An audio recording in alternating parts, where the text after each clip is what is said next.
प्रश्न भी किया कि भाई इसका मतलब क्या है, और इसका मतलब इतना गहरा है कि सुनो तुम मुझसे वादा करो। जैसे बेटा बाप से वादा कर सकता है, भाई बहन से वादा कर सकता है, और जितने भी हमारे सरहदों पर जो जो हमारे लोग बैठे हैं, मिलिट्री के लोग बैठे हैं, वो देश से वादा कर रहे हैं कि हम अपने देश की सेवा करेंगे, देश की रक्षा करेंगे, और सरहद पर बैठकर हम किसी घुसपैठिए को देश के अंदर घुसने नहीं देंगे। और कुछ वादा अपनी पत्नी से भी किया जाता है, कुछ प्यार का भी किया जाता है। तो ऐसी सब चीज़ों को मिला के मैंने कहानी की संरचना की, सुनो तुम मुझसे वादा करो। और जैसे मैंने उस कहानी के विषय को और उसके उप विषयों को मैंने फेसबुक पर डाला, तो एक दिन में 1232 उस पर कमेंट्स आ गए। तो बहुत सारे लोगों ने लिखा, साहित्यकारों ने लिखा कि मैं भी इंटरेस्टेड हूँ, मैं भी लिखना चाहता हूँ। बहुत सारी लेखिकाओं ने भी उस पर लिखा, अपने मोबाइल नंबर दिए, ईमेल एड्रेस दिए। तो जैसे जैसे करके वो बात आगे बढ़ती रही, तो मैंने कहा कि भाई इस पे कहानी, मैंने एक डेट बाउंड की और कहा कि भाई इस डेट तक आप उसकी कहानी भेजिएगा। उस डेट तक सबकी कहानियां आ गई, तो करीब 50 कहानी मेरे पास आ गई। तो जब एक एक कहानी करके मैंने उसको पढ़ा, तो उसमें 44 कहानियां मैंने दुरुस्त लगी और वो पब्लिशर को भेज दी। और वो पुस्तक सुनो तुम मुझसे वादा करो आई, तो वो जापान में मेरी एक जानकार है लेखिका, उसने कहा कि मैं जापान में इसका अनुवाद करूंगी। और भी बहुत सारी भाषाओं में उसका अनुवाद चल रहा है। और अभी फिलहाल मैं चाहता हूँ कि भी सुनो तुम मुझसे वादा करो उस पर कोई वेब सीरीज बने, तो उस पर भी चर्चा चल रही है। तो लेखन एक ऐसी कला है जो मनुष्य के अंदर की जो भाव हैं वो लेखन के माध्यम से बाहर आ जाते हैं, और वो जब बाहर आते हैं तो उसके जो विचार हैं वो एक पुस्तक के रूप में प्रफुल्लित होते हैं। और रही अलग अलग देशों की यात्राओं की बात, उसमें भी मेरा उद्देश्य रहता है कि भाई किसी अच्छे विषय पर लेखन किया जाए, अच्छे विषय पर पेपर प्रेजेंट किया जाए, किसी अच्छे विषय को लेकर अंतर्राष्ट्रीय वेबिनार किया जाए। आप देख रहे हैं कि मेरे रूम में जितनी भी दीवारें हैं सब भरी पड़ी हैं। ये सब उस लेखन की क्रिया का कमाल है। मैं धीरे धीरे लोगों के बीच में गया, धीरे धीरे विदेश की यात्रा मैंने की, और अब भी सतत मेरा प्रयास रहता है कि अच्छा लेखन किया जाए। अभी मैं जो मेरा लेखन चल रहा है वो 48 कोस जो कुरुक्षेत्र का एरिया है, जिसमें अमूमन लोग कहते हैं कि भाई 48 कोस में महाभारत हुआ था। और उसी एरिया के जो 4 शिव मंदिर हैं, 48 कोस में एरिया में 4 उसी समय के शिव मंदिर हैं, जिनको आज भी उसी दृष्टि से देखा जाता है कि स्वयं शिव की आराधना करके युद्ध का प्रारंभ करना। और कृष्ण जैसे योगेश्वर, और जिसका नाम अनेक उस पर लिया जाता है, वो स्वयं यहाँ कुरुक्षेत्र में आए और उन्होंने गीता का उपदेश अर्जुन को सुनाया। और वो संदेश केवल मानव मात्र के लिए था, न कि अर्जुन के लिए था। और आज उस संदेश को लेकर विश्व भर के जो शिक्षार्थी हैं, विश्व भर के जो साहित्यकार हैं, जो लेखक हैं, वो अपनी उन चीजों को याद कर रहे हैं कि भी कुरुक्षेत्र जैसे एक पवित्र स्थान पर, जहाँ स्वयं अर्जुन और कृष्ण भगवान आए हों और वहाँ उन्होंने गीता का उपदेश दिया हो। तो मेरा सतत प्रयास रहता है। अभी दूसरे अध्याय, जो गीता का दूसरा अध्याय है, उस पर भी मेरी पुस्तक लिखी जा रही है। उसके भी 160-70 पेज मैंने लिख दिए हैं। मेरा निरंतर प्रयास रहता है कि आने वाली जो हमारी जनरेशन है, आने वाली जो पीढ़ियां हैं, वो ऐसे साहित्य को चुने, ऐसी भारतीय संस्कृति को चुने, अध्यात्म को चुने, योग को चुने।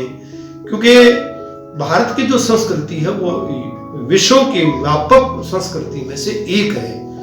और दुनिया भर के लोग, तमाम दुनिया भर के देश यहाँ भारत में केवल भारत की संस्कृति का अध्ययन करने आते हैं, भारतीय संस्कृति को अपने जहन में उतारने आते हैं। आप देखो ना, एक हरे रामा हरे कृष्णा कोई संस्था है, और वो विश्व भर के अनेक देशों में काम कर रही है। जियो गीता संस्थान कुरुक्षेत्र का एक विश्व बहुत बड़ा संस्थान है जिसका विश्व नाम है, और उस संस्थान के संस्थापक स्वामी ज्ञानानंद जी हैं, जो विश्व भर के अनेक देशों की यात्रा करके गीता का ज्ञान और प्रचार कर रहे हैं। मेरा उद्देश्य भी यही है कि भारतीय संस्कृति का प्रचार प्रसार विश्व के अनेक देशों में किया जाए, और उस बात को मेरे जहन में, मेरी लेखनी में, मेरे विचारों में मैं निरंतर प्रयास करता रहता हूँ कि इस लेखन प्रक्रिया का जो कार्य है वो निरंतर चलता रहे, और आने वाले समय में इसको और अधिक गति देने की आवश्यकता है। रही साहित्य की बात, मैं हिंदी का शोधार्थी हूँ और हिंदी को लेकर मैंने अनेक देशों की यात्रा की है, जिसमें हमने साहित्यिक यात्रा का नाम दिया है। और अभी मेरे जो ग्लोबल हिंदी साहित्य शोध संस्थान है वो करीब 20-25 देशों में उसके ऑफिस हैं, और लगभग 20-25 देशों में उस पर कार्य भी हो रहा है। और साउथ भारत में एक विश्वविद्यालय है चेन्नई का, उसमें ग्लोबल हिंदी साहित्य शोध संस्थान पर एक शोध कार्य यानी पीएचडी भी हो रही है। ये भारत की पहली संस्था है जिस पर किसी ने पीएचडी किया है। तो बड़ी अच्छा लगता है जब काम की प्रशंसा होती है और लोग उस काम को सराहते हैं कि हिंदी साहित्य को लेकर, भारतीय संस्कृति को लेकर, भारतीय अध्यात्म को लेकर, भारतीय योग को लेकर विश्व भर के अनेक देशों की यात्रा करने का अवसर प्राप्त हो रहा है। जैसे हम योग की बात करते हैं तो विश्व में योग का अगर प्रचलन है तो वो भारत की वजह से है। अगर हम और भी रहन सहन, खान पान, हमारा पहनावा, इन सब चीजों पर भी अगर हम चर्चा करें तो पूरे विश्व में भारत का चर्चा चलता है कि भारत की जो संस्कृति वो बड़ी रिच संस्कृति है। और 5000 वर्ष पूर्व की हमने पहले से बात की है कि भाई हम कुरुक्षेत्र की उस धरा पर रह रहे हैं जहाँ स्वयं कृष्ण भगवान आए हों, ब्रह्मा जी स्वयं आए हों, और स्वयं शिव ने आके यहाँ आराधना की हो। हम उस जगह पर रहते हैं, और ये भी कहते हैं कि जो लोग कुरुक्षेत्र में रह रहे हैं उन्होंने शायद बहुत अच्छा पुण्य किया होगा कि वो कुरुक्षेत्र में वास कर रहे हैं, क्योंकि जहाँ स्वयं जो सृष्टि के निर्माता हैं, जिन्होंने मानव का निर्माण किया हो, जिन्होंने समूचे मानव को एक नई दिशा देने का काम किया हो, और उस संदेश को आज पूरा विश्व एक वैज्ञानिक रूप में धारण कर रहा है कि कुरुक्षेत्र की धरा पर जो कृष्ण भगवान ने गीता का उपदेश दिया था वो केवल गीता का उपदेश नहीं था, वो वैज्ञानिक दृष्टिकोण है। जो पूरे विश्व के वैज्ञानिक हैं उस पर वो खोज कर रहे हैं कि स्वयं कृष्ण भगवान ने ऐसी क्या आन पड़ी थी कि कुरुक्षेत्र के मैदान में उन्होंने ये गीता का संदेश दिया और मनुष्य को धर्म की बात सुनाई, मनुष्य को ज्ञान की बात सुनाई, योग की बात सुनाई।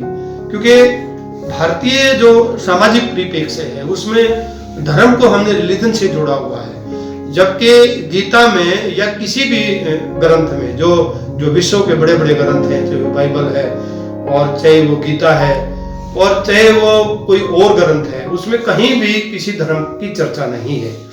सबने अगर धर्म की बात कही है तो वो कर्तव्य से जोड़ा है कि कर्म ही मनुष्य का सबसे बड़ा धर्म है, और हमने धर्म को अध्यात्म के रूप में मानकर उसको रिलीजन बना दिया है। और उस रिलीजन में हमने अलग अलग लोगों को अलग अलग दिशाओं में बांट दिया है, अलग अलग धर्मों में बांट दिया है, और उसमें हमने जो धर्म है उसमें हमने रंग को भी अलग अलग रूप में बांटा है। कहते हैं कि हरा जो प्रतीक है, हरा रंग है, वो मुस्लिम समुदाय का रंग है, जबकि रंग का कोई धर्म नहीं होता और रंग का कोई बात नहीं होती। और हम अगर भारतीय की बात करें तो भारतीय अगर केसरिया की बात करते हैं, जबकि केसरिया त्याग का रंग है, उसका भी कोई धर्म नहीं है। ये सब चीजें कृष्ण भगवान ने गीता के उस संदेश में अर्जुन को सुनाई कि आप अपना कर्म करोगे, मैं कब आपसे युद्ध करने की बात कर रहा हूं। तो निरंतर सतत मेरा प्रयास रहता है कि जिस लेखन को हम लिखें, जिस भी कहानी को हम लिखें, जिस भी संस्मरण को हम लिखें या जिस कविता को हम लिखें, उसमें कहीं न कहीं मानव मात्र का कल्याण हो। तो ऐसे साहित्य का निर्माण हमें करना चाहिए और साहित्य भी यही संदेश देता है। साहित्य का सही उद्गम भी यही है कि वो मानव के कल्याण की बात करे। चाहे उसमें गीता बहुत बड़ा एक हिंदुओं का बड़ा ग्रंथ माना जाता है, बाइबल में भी वो मानव कल्याण की बात करते हैं, और अन्य जो भी ग्रंथ हैं वो सब, चाहे हमारे वेद है, चाहे पुराण है और चाहे हमारे शास्त्र हैं, वो सब मानव के कल्याण की, मानव के भलाई की बात करते हैं। और मनुष्य को जब भी कोई लेखनी अगर वो चला रहा है, कोई कविता वो लिख रहा है, कोई कहानी वो लिख रहा है, तो उसमें मनुष्य को क्या लाभ हो सकता है, संसार में उसका लोग क्या लाभ उठा सकते हैं, ऐसा कुछ साहित्य लिखना चाहिए। और जरूरी भी है कि जब साहित्य की हम पराकाष्ठा तक पहुंच जाते हैं और साहित्य जब लिखना शुरू करते हैं, तो तब कुछ और बात होती है। लिखते लिखते उसमें बहुत सारी ऐसी चीजें और हम शामिल कर देते हैं जिससे आने वाली पीढ़ियां और उसका लाभ उठा सकते हैं। अगर हम मध्यकाल की बात करते हैं, मध्यकाल कितनी पीड़ादायक काल रहा है और मध्यकाल में ही सब संतों का उदय हुआ है। चाहे वो संत रविदास हैं, चाहे कबीर हैं, चाहे दादू हैं, चाहे नानक हैं, चाहे मीराबाई हैं, चाहे सूरदास हैं और चाहे तुलसीदास हैं। आप अगर इन सब के साहित्य को समग्र अगर इनका अध्ययन आप करेंगे, तो सबसे पहले जिस हम मानवतावाद की बात करते हैं, तो संत रैदास का एक बहुत बड़ा दोहा प्रसिद्ध है कि ऐसा चाहूं राज में मिले सब अन्न को अन्न, छोट बड़े सब सम बसें, रविदास रहे प्रसन्न। तो ये जो वाणी है, ये मानव मात्र को एक सूत्र में पिरोने का काम करती है। ये समरसता की बात करती हैं, ये समानता की बात करती हैं और एक दूसरे के भाईचारे की बात करती हैं। इसमें कहीं धर्म का कोई जिक्र ही नहीं होता, जबकि हमने धर्म को बहुत बड़ा मान लिया है। जबकि कृष्ण भगवान ने भी अर्जुन को कर्तव्य का संदेश सुना और कर्तव्य के संदेश में उन्होंने बार बार कहा कि आप अपना धर्म का निर्वहन करें, आप युद्ध की बात ना करें। तो इस जो अभी मैंने संत रविदास की बात कही है कि ये बार बार मानवतावाद की बात कर रहे हैं, ये समरसता की बात कर रहे हैं, ये समानता की बात कर रहे हैं, ये बार बार कर रहे हैं कि केतन जो केले के पत्ते जैसे जैसे हम तोड़ते चले जाएंगे तो लास्ट में कुछ भी नहीं बचता। इसी प्रकार मनुष्य जो व्यवहार में, उसके जीवन में, उसके आदर्श में, ये सब चीजें उसके जहन में होनी चाहिए। जबकि कोई जाति नहीं है, कोई धर्म नहीं है, कोई मजहब नहीं है, ये सब चीजें मनुष्य की ही बनाई हुई हैं। अब मध्यकाल का ही हम जिक्र कर रहे हैं, तो मध्यकाल में जब संत साहित्य की बात करते हैं तो आप देखिए ना, गुरु नानक ने कहा कि नानक दुखिया सब संसार। तो एक शब्द की अगर हम चर्चा कर दें, एक शब्द पे अगर हम बात करें, तो मुझे लगता है कि शायद एक नानक दुखिया सब संसार, हम इसी बात पर शायद एक साल निकाल सकते हैं। तो ऐसे बहुत सारे संतों ने समाज को एक वाणी के रूप में संदेश दिया है और उन्होंने अपने संदेश में यही कहा है कि समाज में समरसता होनी चाहिए, समाज में खुशहाली होनी चाहिए, समाज में भाईचारा होना चाहिए। जो आपस में बटे हुए हैं, मैं बड़ी जाति से हूँ, मैं छोटी जाति से हूँ, मैं हिंदू धर्म से हूँ, मैं मुस्लिम धर्म से हूँ, मैं सिख धर्म से हूँ, मैं ईसाई धर्म से हूँ, जबकि मनुष्य के दो ही धर्म, एक पुरुष है, एक स्त्री है। अब हमने इतनी सारी चीजों को बांट लिया है, तो मेरा मानना यही है कि साहित्य में कहीं भी, लेखन में कहीं भी किसी भी धर्म की कहीं चर्चा नहीं है। चाहे वो रामचरितमानस में है तो तुलसीदास ने राम का व्याख्यान किया है, महर्षि वाल्मीकि ने रामायण की अगर रचना की है तो रामायण में कहीं भी किसी जाति का, किसी धर्म का कहीं कोई जिक्र ही नहीं है। तो जितने भी हमारे वेद हैं, जितने भी हमारे शास्त्र हैं, उसमें कहीं भी हमें जाति का, कहीं भी में धर्म का, कहीं भी छोट का, कहीं बड़े का, कहीं ऊंच का, कहीं नीच का, कहीं धर्म का कोई जिक्र ही नहीं है। लेकिन मनुष्य ने इन सब चीजों को अपने जहन में उतार लिया है और जब धीरे धीरे वो इन परिस्थितियों को समझने का प्रयास करते हैं तो वो इसको बहुत जल्दी दूर करने का प्रयास भी करते हैं कि भाई मनुष्य है, जबकि मनुष्य की कोई अलग जाति नहीं है। पक्षी पक्षी को जन्म देता है, पशु को जन्म देता है। लेकिन भारतीय परिप्रेक्ष्य में अगर जाति की बात करते तो मनुष्य को जन्म नहीं देता, मनुष्य जाति को जन्म देता है। ये ब्राह्मण है, ये खाती है, ये लुहार है, ये चमार है, ये धोबी है, ये फलाना है। मैं कहता हूँ ये कोई जातियां थोड़ी है, ये तो उनका कर्म है, कर्म के अनुरूप लोगों ने बनाया, लेकिन आज वो उसका बहुत बड़ा एक अभिशाप के रूप में आ रहा है। तो मेरा कहने का अभिप्राय ये है कि भी अगर हम कोई भी लेखन करें, कोई भी साहित्य की अगर हम रचना करें, तो उस साहित्य में कहीं जाति, कहीं धर्म और कहीं छोट, कहीं बड़ा आना नहीं चाहिए। ये सब समानता की बात करें, सब समरसता की बात करें, एक रूपता की बात करें और समाज को जोड़ने का काम करें। साहित्य हमेशा जोड़ता है, शब्द हमेशा जोड़ते हैं। साहित्य ने कभी किसी को तोड़ा नहीं है, लेकिन मनुष्य ने साहित्य को अलग अलग कर दिया। ये मुस्लिम साहित्य है, ये ईसाई साहित्य है और ये हिंदू साहित्य है।